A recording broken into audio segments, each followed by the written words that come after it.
is that most of the work, though not all of the work that I'm going to be presenting today is kind of, it's not dated, but it's old. And the reason I'm presenting, there are two reasons why I'm presenting it. One, because I think there are three reasons actually. One, because there are methodological issues about experimental design, which I think might interest some of you. Secondly, because it has repercussions to my discussion of alternative approaches, what I call the linguistic theory and its enemies. And thirdly, because it gives me an opportunity to complain, and I love to complain. So I'm never going to pass up an opportunity. So here's the beginning of my complaint. So what we want is what I at some point called syntactotopy, which is a takeoff on retinotopy and tonotopy and things like geometric properties of neural tissue that are best described by looking at properties of some cognitive something. And the hope is that in fact we can actually take syntax and create a small linguistic knowledge and create a small linguistic homunculus. That's basically the idea. We're going to talk about two kinds of things. Broca's aphasia, it's a little dated, but still, I think highly relevant. I have to say, until this very day, working with aphasics is my favorite research activity. I love it. Okay, you might say I'm crazy, but I love being in hospitals and I love interacting with neurological patients. I'm really like alive when I do this. Might be a little bizarre, but that's me. And then we're going to talk about syntax in the healthy brain, some perspective from functional MRI. We're going to ask if these results are stable, because the major reason of the world of cognitive science to ignore everything that I've told you about and more is the claim that it's completely unstable, hence totally uninformative. And so I'm going to ask this question, and my answer would be, well, if you do it right, then it's highly stable. But we have to sweat a little bit on the way there. And finally, I'm going to start, and maybe it's going to carry over a little bit to tomorrow, something that's like the macho aspect of it, which is how you take linguistics into the operating room. And you can actually do that. And I enjoy it immensely. And I think most of my joy of it is not because of the patients that hopefully we're going to help someday, but mostly because I have the best colleagues in the world in this book. It's the team that I'll describe to you, but I've been extremely fortunate in having fantastic colleagues. Okay. So the punchline would be, well, Broca's area is very much alive, despite rumors that it's no longer there. And I just want to start very quickly by a quick intro how this all started. So there were all kinds of famous neurologists. The most famous recent one is Norman Geschwind, who passed away 40 years ago. God, 40 years ago. And the idea is that there's something called Broca's area, Wernicke's area. There's some kind of bundle of fibers that connects them. And one is in charge of production, the other one is in charge of reception of language. And the reason I show this comes of a very famous, long gone article in Science magazine that revived this field in 1970.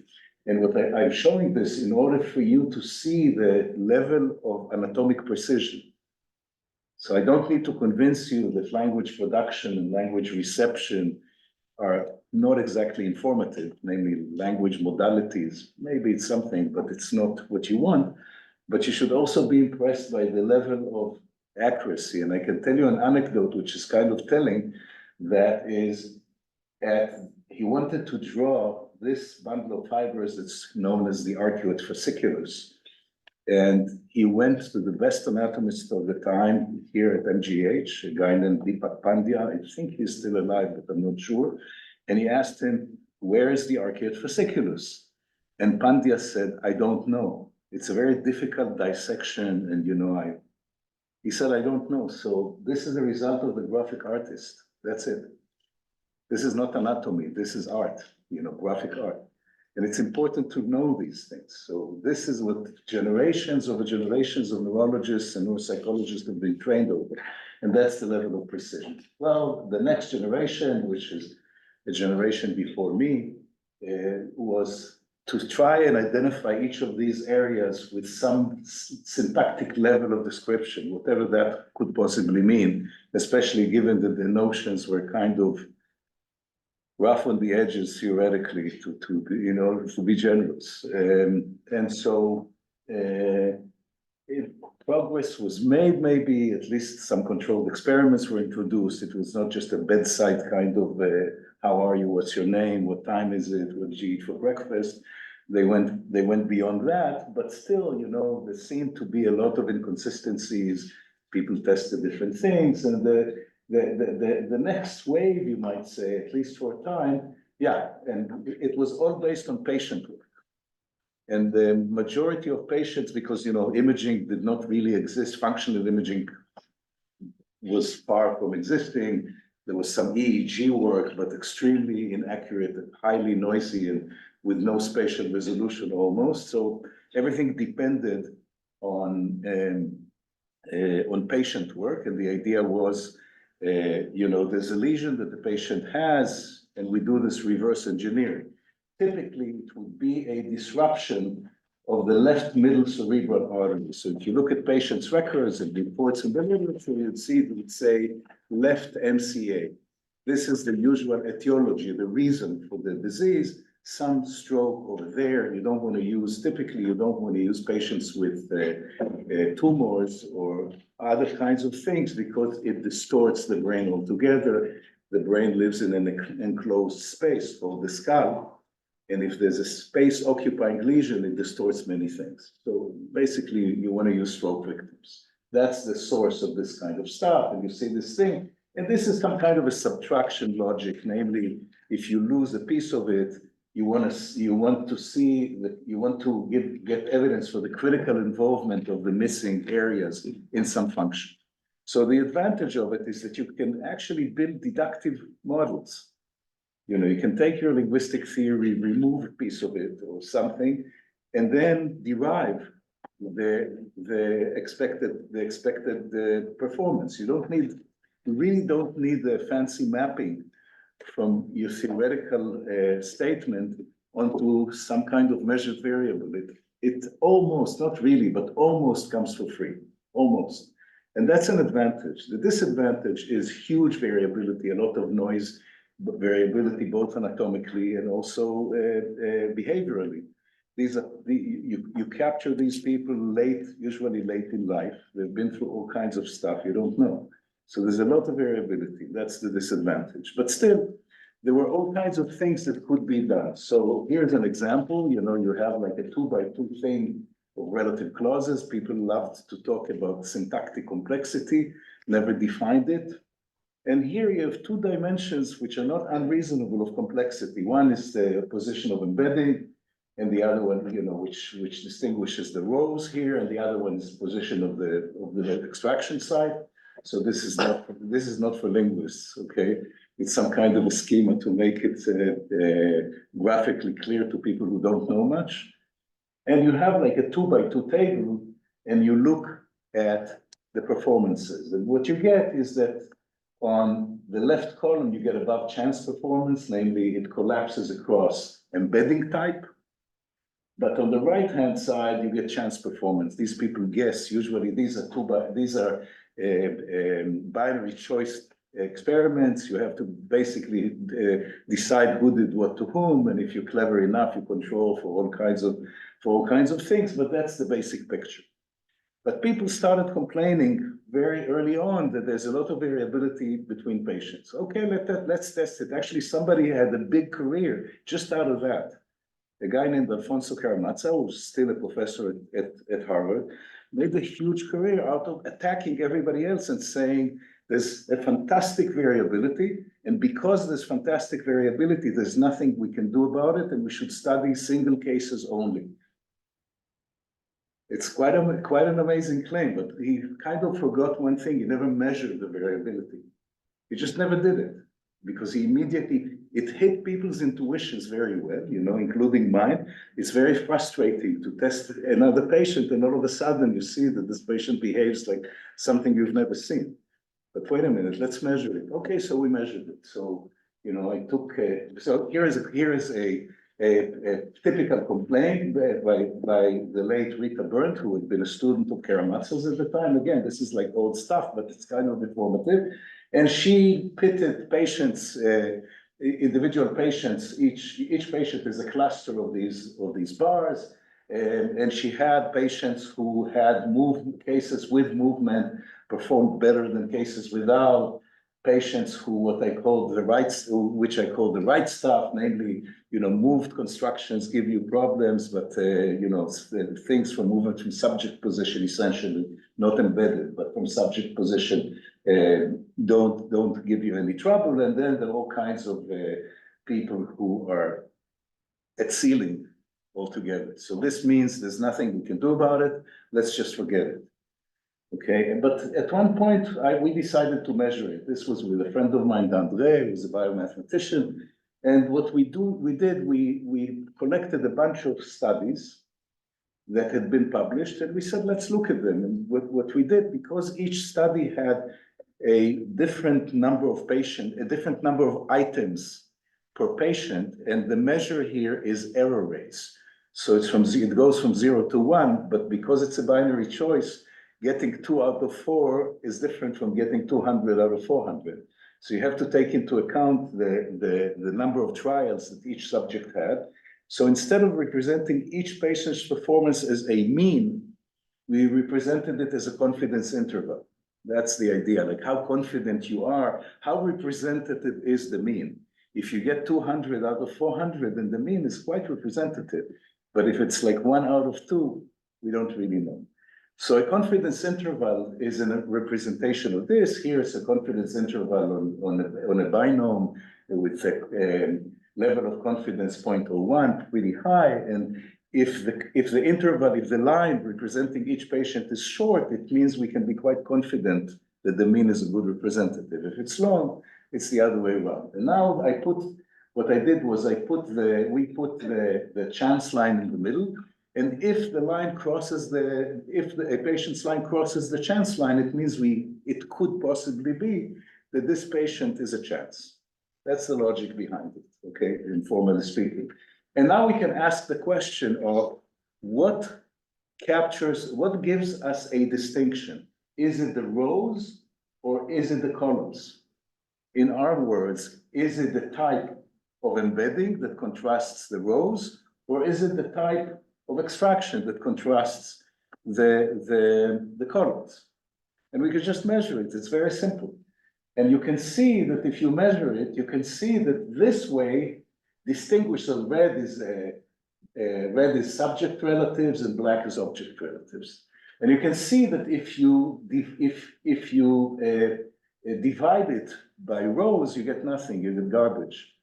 But if you divide it by columns, there's a clear picture. That's a test. It's not looking at each patient and say, damn, this patient gave us the wrong performance. You have no idea how cluttered the neuropsychological literature was and still is. In fact, I'll show you something from last year. I'm not just, believe me, I'm complaining for a reason. I'm complaining, but for a reason. So this is one way. And again, the statistical methods we use here are kind of dated by now. It doesn't matter. We should have used mixed models, but they were not yet introduced from economics into psychology. And I would be the last person to know about such things. And so, but still, you can see the logic of it. And yeah, we also ran some tests of significance, and the difference was very, very clear. So this is the right kind of thing to actually scope the variability.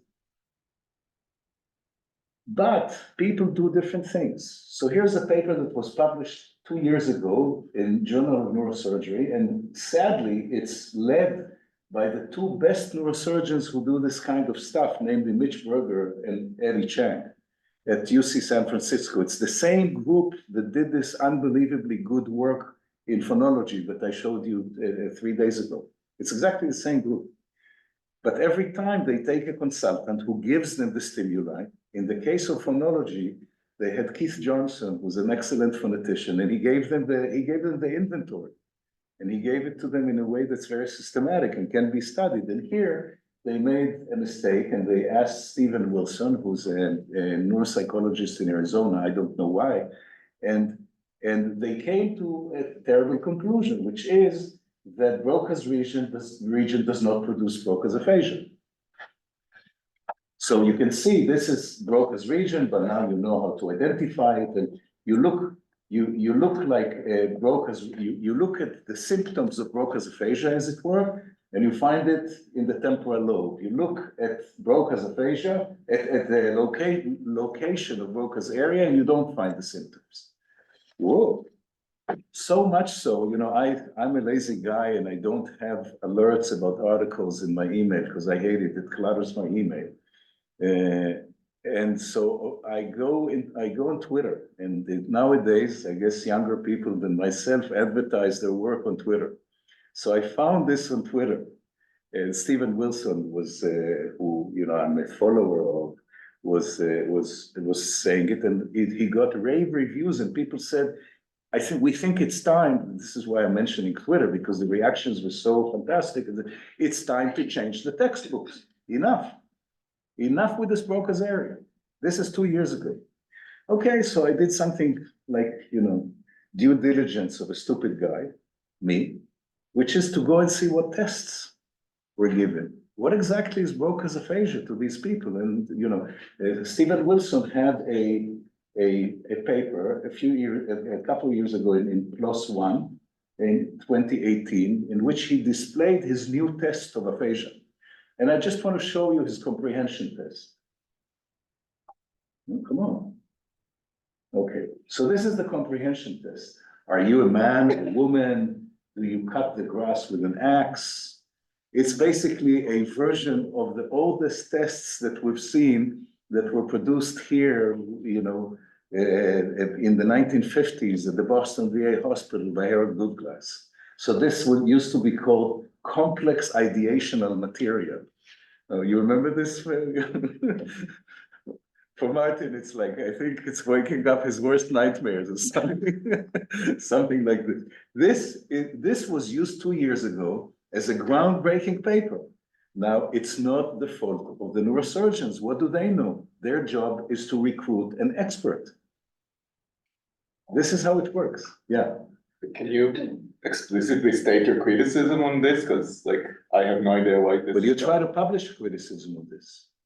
I did. Not as this specifically, but don't get me started. Remember, I'm the best complainer in the building. Okay. It's very difficult. I didn't write to them, what do I need to write to them? And Stephen Wilson I've known since he was a student. I don't need to write to him. He would know what I think. Okay. Yeah. Argumentation doesn't work. I think Lee is asking, what's bad about that battery of tests? It's not probing anything that we know about the comprehension of Broca's aphasia, or Broca's aphasics. It's just not. And what do we like? What I mean is this: in Broca's aphasia, it's good that you're asking for this clarification, okay? Because I didn't summarize the previous. I was so busy complaining that I didn't summarize the previous chapter. So the previous chapter is, it had originally been thought that there is no comprehension deficit in Broca's aphasia. Later on, it became clear that there is a syntactic comprehension deficit, and the question is, what is its nature? At least I claim that its nature has to do with movement. So what you have to do is something similar to what I showed you before. So this is the kind of test that probes the characteristic comprehension, at least comprehension pattern Broca's aphasia. The rest of the symptoms I leave aside for now, but just this. So if you want to claim that you captured Broca's aphasics, you might as well test that. And here you're not testing anything of the kind. You're just testing some random sentences which presuppose all kinds of knowledge. And the failure, in fact, if you fail on a question like, do you cut grass with an axe? It means that either you don't know what the words mean, or all kinds of other things. But one possibility is that you have Wernicke's aphasia, with a sweeping comprehension disorder. And this is what they end up finding, actually, namely in Wernicke's area in its vicinity, people look like brokers of physics because they don't have a proper comprehension. Honestly, I was shocked. I'm just expressing my shock here, but this is a sociological stuff, and this is not, it's not the sociology department. So let's just move on. I'm describing a situation to you. So this is supposedly syntactically complex. On any definition of syntactic complexity, this does not pass. So this is point number one. Do keep it in mind, please, because we will return to this general background when we discuss alternative models.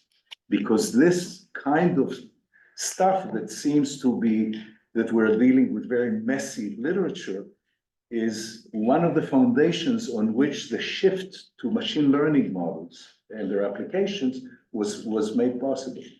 Let's reject this garbage because it's worthless, and let's start afresh. That was the basic step that was made. But again, it's like a historical note. So let's move to something that has some substance to it, which is, we're going to look at functional MRI. The disadvantage of it is that it's a slightly, not slightly, but it's a remote index, and you need to be very explicit about the mapping between your linguistic knowledge onto the performance that you end up measuring. It's also a noisy signal, so you have to be careful both in setting up the right set of controls and also in terms of like data analysis, careful data analysis, and so on. And I just want to show you a couple of things because they have some methodological punchline. So what do you do when you do functional MRI? The basic rough logic is what you see at the top. There's a cognitive task. This cognitive task causes, if it's localizable or if its most active area is identifiable, then it would cause some localized increase in neuronal activity. And this localized increase would cause the dilation or the dilatation, depends on how you pronounce it, namely the widening of local capillaries because it needs more blood. So there would be an increase of blood flow to it. And if there's an increase of blood flow, there would be a change in the ratio between oxygenated and deoxygenated hemoglobin. So you learned in high school or maybe earlier than that there's the hemoglobin molecule that's inside red blood cells, and it transports oxygen into the tissue. And you can actually, and in the 1970s, there was a huge discovery that in fact, there is the difference between oxygenated and the proportion between oxygenated and deoxygenated, no, I should backtrack. Oxygenated and deoxygenated blood have different magnetic resonance. So if you know how to measure, the magnetic resonance of a specific location, you can reconstruct neural activity, because it turns out, as we later learned, mostly from Nikos Logothetis in Tübingen, that there's a coupling between the blood oxygen level dependent response that we measure here and neuronal activity. You can actually get a very good index of local neuronal activity if we measure magnetic resonance and do it at a good enough resolution. We can get actually an index of brain activity. That's quite amazing, I think. And this is the result, increased MR signal. So we end up getting some proxy of signal intensity. We get some measure of signal intensity, which is a proxy for neuronal activity. The experiment that I'm going to describe to you is doing exactly the opposite. It's a paradigm that's called repetition suppression or adaptation that I think was first used by Kalanit, Grill-Spector, and Rafi Malach in the visual system many years ago in functional MRI. And the basic idea is that when you hear something more than once, your brain gets bored. Not just you, but your brain as well. And that means that there is a decrease in signal intensity upon repetition. Aptly called repetition suppression or the brain suppression or the brain adaptation of neural tissue. This is the method, okay? And you can actually see it, if you compare what happened in like the non-repeated and the repeated signal, you can actually see this kind of decrease of signal, and people have been using it. Nancy Candlisher has used it many years ago to show that there are distinctions between different the areas responsible for the identification of different geometrical shapes. Very elegant experiments about a little bit over 20 years ago. Nancy and Zoe, what was her name? I don't remember. They did this in a beautiful experiment, and in fact, we kind of adopted their paradigm of repetition suppression to study the idea of complexity. Because one thing you can, here's the logic that we use. So if repetition meaning bringing the same thing once again. So now the question is, what is same? So you show two sentences. How same are they? Let's see if they're the same structurally. So we give two sentences with completely different words, but they have the same structure. And now all of a sudden you have a whole bunch of combinations. So each of our stimuli has actually two sentences. And we want to see whether sentences which we think are the same would indeed lead to repetition suppression. That's the logic of it. It becomes a little bit complex because you have quite a few permutations here. But the basic punchline is that you look for an instance in which you would find suppression and try to see if indeed it's the same, okay? And to make a long story short, it turned out that sameness cuts across embedding types, but does not cut across movement types. So you can actually see here, we hope to dissociate them anatomically, which we did.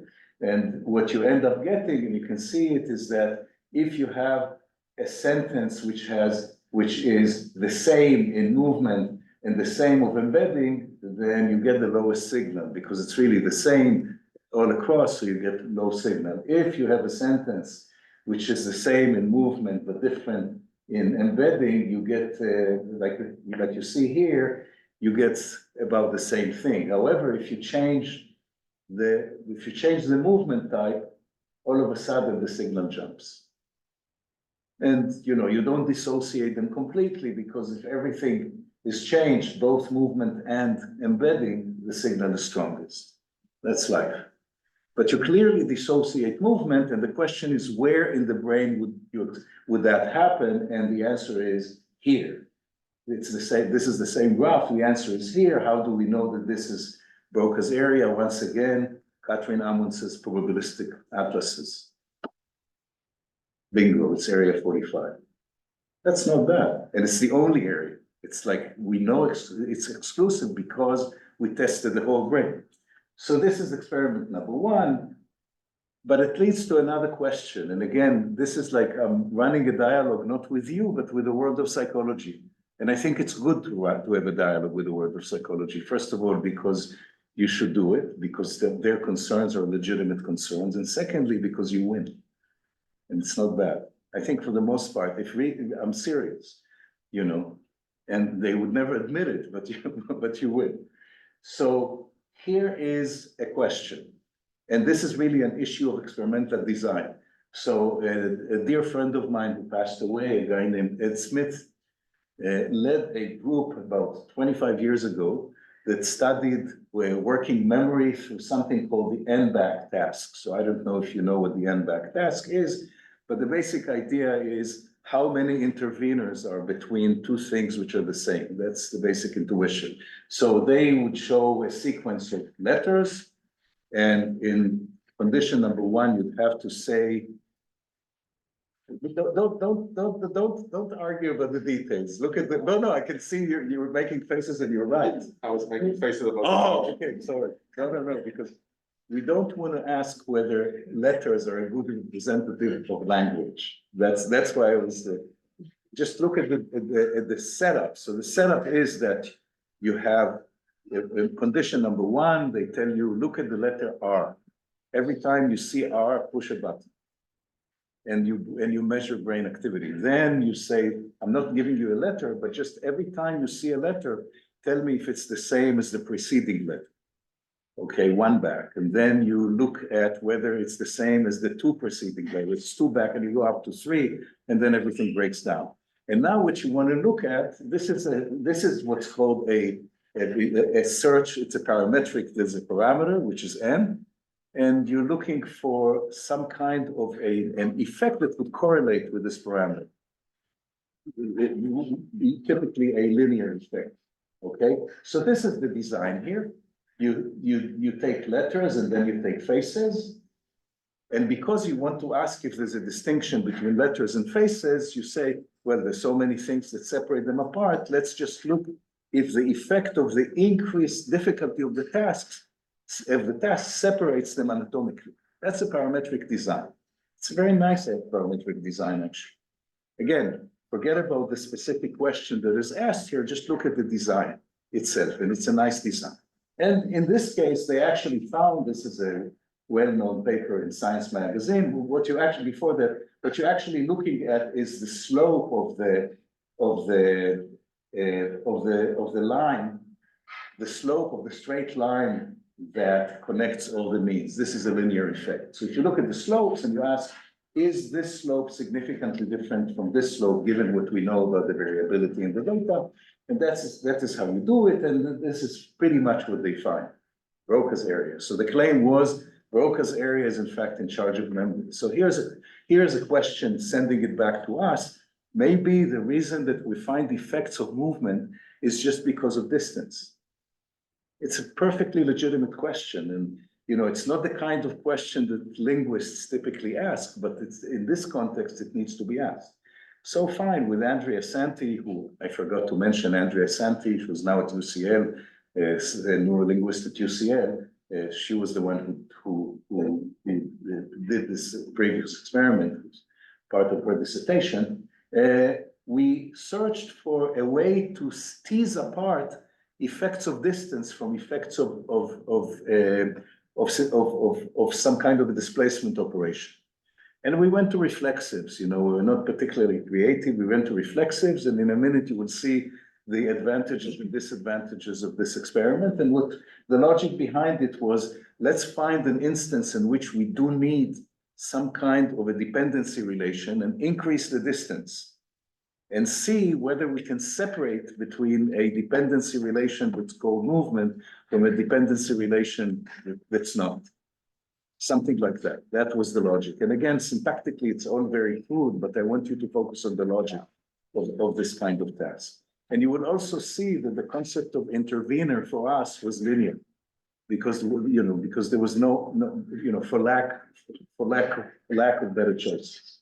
So this is what we did, and we had sentences. You have to keep your sentences always of the same length, and if you count, you'll see the 17 syllables of each sentence. And what we did was, it was a grammaticality judgment task, and you always find some violation all the way down at the end, all kinds of methodological issues that I'm not going to deal with. And here you can see you have like one intervener again on this primitive concept of linear intervention.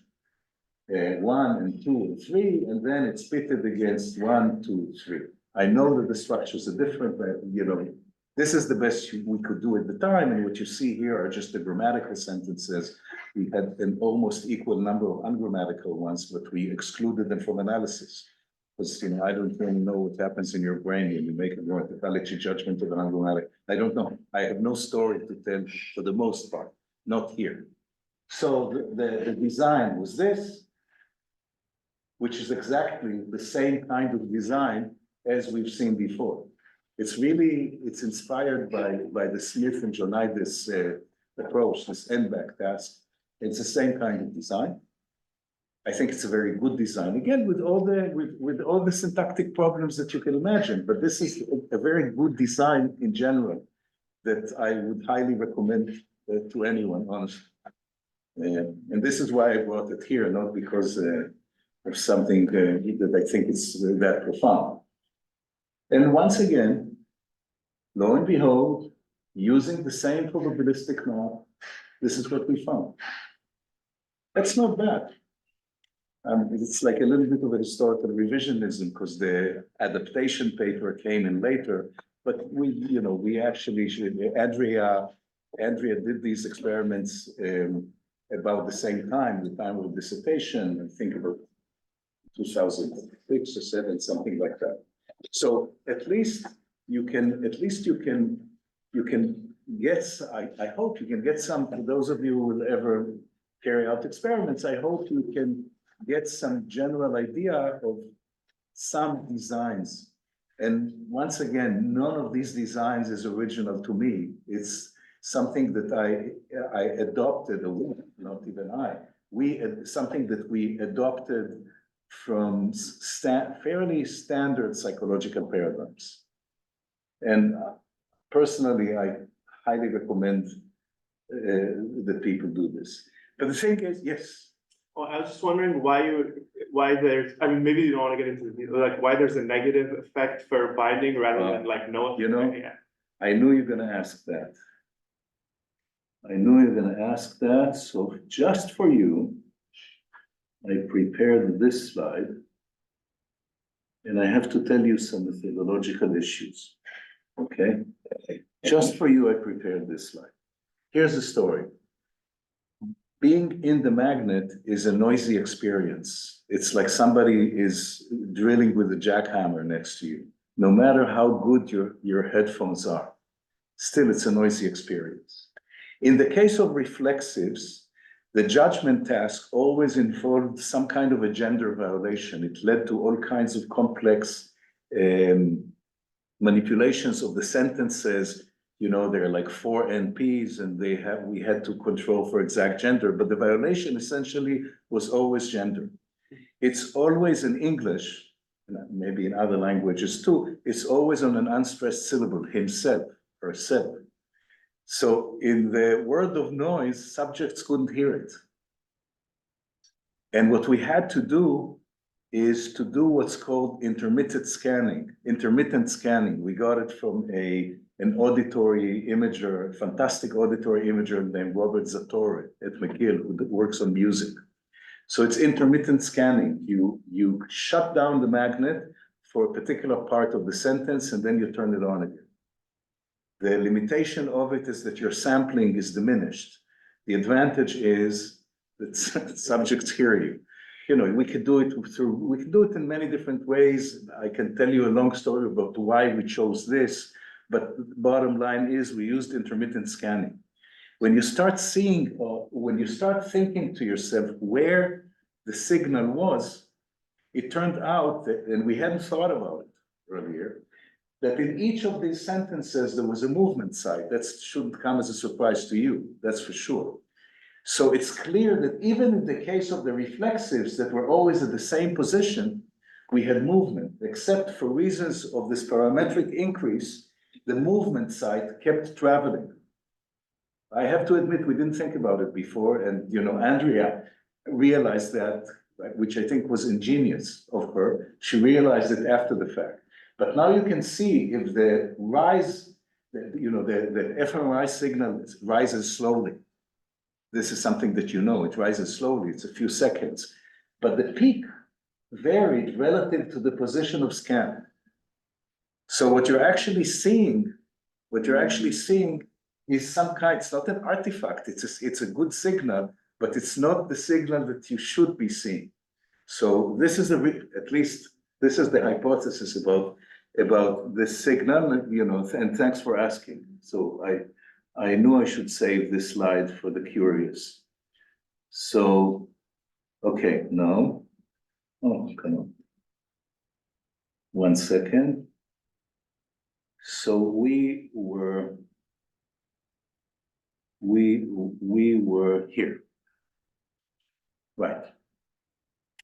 So we were here, and again, the conclusion from these two papers may very well be that you're looking at an effect that's not generic, some distance effect, but it's highly specific to a set of operations. I'm trying to be as least committal as I can, because the level of sophistication here linguistically is not particularly high. Okay, so this is a set of syntactic experiments. Again, it's kind of dated, but still, I don't think that the message gets faded with time. But that's not enough, because the world doesn't believe in localization deep down.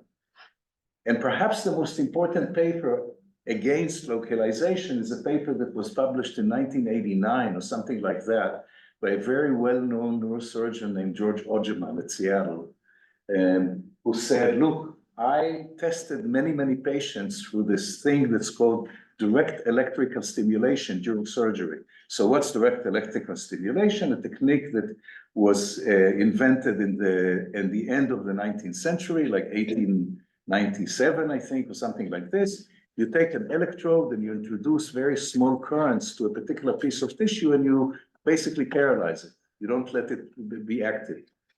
Okay, I think you need like 50 or 60 milliamperes in order to make the tissue not dysfunctional. It just cannot produce an actual condition. And he said, I tested all over the left hemisphere. And the language is everywhere. This was the rage at the time. This is taken, I think, well, I forget where I took it from, but there was somewhere I have stashed away a folded page of the science. It used to be on Tuesdays. It's still on Tuesday at the New York Times. The science section, I read it on the web, so I don't never know when it's published, but there used to be a big science section on Tuesdays. The whole page had this with an article. This is worth millions of dollars. You know, to be on a whole page in the New York Times science section, you just have to wait and the grants keep falling on your lap. Okay, and these are serious. You guys, I know that you're students and, you know, you get your monthly fellowship and you start thinking about money. You know, not money into your pocket, but money, which is grant money, money, positions. This is what makes science work. And it's really important. So there's nothing localized. Now, I don't need to tell you the problems. One, the task is a naming task. That's all. You know, you introduce something and then you say, what's this? Something like that. This is all you have. And for people, language is anything that's expressed by words. And they actually believe it. And our task, sorry for being so pontificatory, but it's out of frustration because our task is to tell the world that this is not the right way of looking at language. It has pieces, it has parts, like a car, you know, a car is a car, but it has a lot of parts. So, you know, the distinction is between silent and eloquent areas. So an eloquent area is one such that if you block it, you lose a function. Silent is silent, okay? And there's this omnipresence of naming responsive regions. This image gets regurgitated all the time, and in fact, it gets reproduced in articles by Eddie Chang, the great Eddie Chang himself. And he really is great. I'm not saying it facetiously. I say it with the utmost admiration. But this is the heritage that he has been living on. And there's another paper that gets cited very often. It's a paper by a French group. The first author here is a guy named Vigneault, but it's a French group in Lyon. It's an extremely influential paper. If you check its citations, it's probably cited like somewhere between 2,000 and 3,000 times. That's a lot. I mean, any of us would dream about this kind of citation record. And once again, you see it's all over. It actually looks a little bit like this. Language is all over. And in fact, I can tell you, in the first paper that Ev Fedorenko published about this kind of stuff, this featured quite centrally. And then, you know, I personally wrote a response to it, pointing to the inadequacy of this thing called phonology, syntax, and semantics. And I pointed to the fact that the studies that were put in this fantastic image did not share much in common. The only things counted as syntax if they had sentences. It's not about contrasts. It's about some objects. I pointed it out almost 15 years ago. Nobody listened. So I told you this is going to be a complaint kind of class. So this is the background against which all of us are functioning. And it's very, very serious. And we should take it seriously. Here's what we did. We did exactly the same thing that we had previously done. This is with Cindy Thompson of Northwestern and Peter Pieperhoff, who's a a computational neuroanatomist at Jülich, in Forschungszentrum Jülich. We did a large review of fMRI studies of syntax. It altogether covered about 2,000 subjects, about 2,000 subjects. You know, you want to play big numbers, let's play big numbers. And we looked at these studies and we had fairly stringent criteria. It's only, again, from a movement perspective. It's a fairly stringent criteria that selected the study and selected the subjects and so on and so forth. I'll make your life easy. We excluded most. And we ended up with a collection. Here's an example of a study that we admitted. So you can see there's a movement contrast. You know, it's by Todd Constable at Yale many years ago. And here's a study that came out of Angela Frederici's lab at one point, where you don't really have to look much to see that there's no minimal contrast here that you can even describe. And we took these things and we ended up extracting 65 activation maxima. We didn't look at regions, but actually at the point at which the signal is maximal within the cluster of interest. So it's 65 activation maxima in studies. These are group studies. And what we found is the following thing. If you look at relative clauses in English, 5 out of 5 studies with 91 subjects found activations in the left eye of G. So it's like either 44 or 45. And 2 out of 5 studies found activations in the superior temporal gyrus. But the real generalization is that everything, again, I'm not going to go through every detail because the point is that the picture is much clearer than you would think. And the degree of variability is much smaller than you would think. I'll put up this paper on the web. Please take a look at it. It came out 2 or 3 years ago. And it's just not true that there's all this variability. If you distill the cases correctly. And the important thing is the number of subjects that we're dealing with. Everybody says I have 800 subjects, I have 2,000 subjects. This is a pretty big sample. It's not ours. It's culled from a variety of studies. Take into account the variability among people, take into account the variability in the days of the week that affect the magnet. And they're different, this is serious, and they're different magnets and things like that. And still you find this generalization. That's pretty good, you know. And I don't think it's my finding, that it's the findings of these people who just don't even understand, sometimes don't understand what they found. So this is the picture, here you can see this here, this is the picture as we see it. There's one little interesting thing, which is, and yeah, we superimposed it on the site architectonic map. This is the work of Peter Piperhoff. And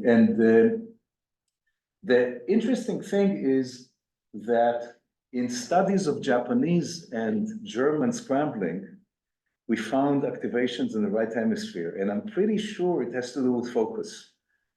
There's much, I'll put it this way, there's much more activations in the right hemisphere that we find for German and Japanese than for English. And my hunch, in English, mostly it was tested either relative clauses or questions. In Japanese and German, it was scrambling. And I'm pretty sure it has to do with focus. At least it's something that somebody should explore. Okay, so this actually concludes, yeah, you can see this cross-linguistic variability. So again, please, I don't have enough time, so go over this at your heart's delight, but the punchline is that this Broca's area is far from being dead. So let me summarize, and then I'll just give you a taste of what's coming. So the summary statement is, you know, there is systematicity. The systematicity and the dream that I personally have of like small pieces of language in small pieces of brain is very far from dead. Maybe Broca's area, maybe other areas. But this is a very clear hypothesis to explore, and you guys have the tools. So I probably don't. So that's basically the summary statement. It should have the same flavor as what you've seen yesterday, except at a different level of detail. So, you know, yesterday I was looking at like hints. Again, it's just the beginning hopefully the next half is going to come next week, but the idea is to look at hints for some semantically important tool that you have in your head. And here we're looking at some fairly gross syntactic effects, but still they're giving you a fairly stable picture. And with that in mind, I want to move to the last thing. I'm not going to go more than like 2 more minutes, don't worry. 2 minutes is okay. I'm just going to give you a teaser. And the idea of neurosurgery has been around for a while. You can see this, okay? I don't think I would like to be a patient there, but to be honest, none of us wants to be a patient these days either, even though it looks a little different. So here's what it looks like. So these are my fantastic colleagues. This guy left, unfortunately, but this is Michael Zabel and this is Marion Rapp. They're both the most unbelievable neurosurgeons. If I will ever, God should it never happen, but if I will ever have to subject my head into anything like this, only these guys, okay? Düsseldorf, the Uniclinic, the university clinic. And the way it works is this: the basic goal here of the things that we do in awake surgery in general, you have a patient, it's difficult to see, but you have a patient with a tumor. And the tumor has margins. And you don't always have the best information about the margins. I mean, there are ways of seeing it through imaging, but the thing is, the value of imaging, the moment you open a person's skull, the imaging goes away. You can no longer use it because the brain gets distorted the moment anything moves. It's like this building, it moves, it gets distorted. You know, and so you have to rely on your intuitions, and you have tools for the identification of malignant tissue. You know, you project light at a certain frequency, and it reflects it and it deflects it, and so there are ways of seeing it, but you can never be sure. So it's manual labor, and what you want is to increase the margins of safety that you resect in order to avoid recurrence. These are usually gliomas or glioblastomas, highly malignant tumors. So you want to maximize tissue resection, but minimize functional damage. You want these people to be alive, but you also want them to be alive and human. If you deprive them of language, this is the worst news you can give them. So the idea is to use the patient as his or her own navigational device. You start stimulating, and when you see that an area is eloquent, you try to stay away from it. This is the basic logic. And of course, the higher resolution your tests would be, the better off you are. That's the basic logic. And what I'm going to show you tomorrow, we're going to start off with the continuation of this, show you how we do this, why we do this, a little bit of what we find, and then we're going to move on to some critique of this machine learning GPT-based models. It's not funny, honestly. It's like sad. GPT-based models of language, and I would like to look at their advantages and deficiencies. So that's for tomorrow. Thanks.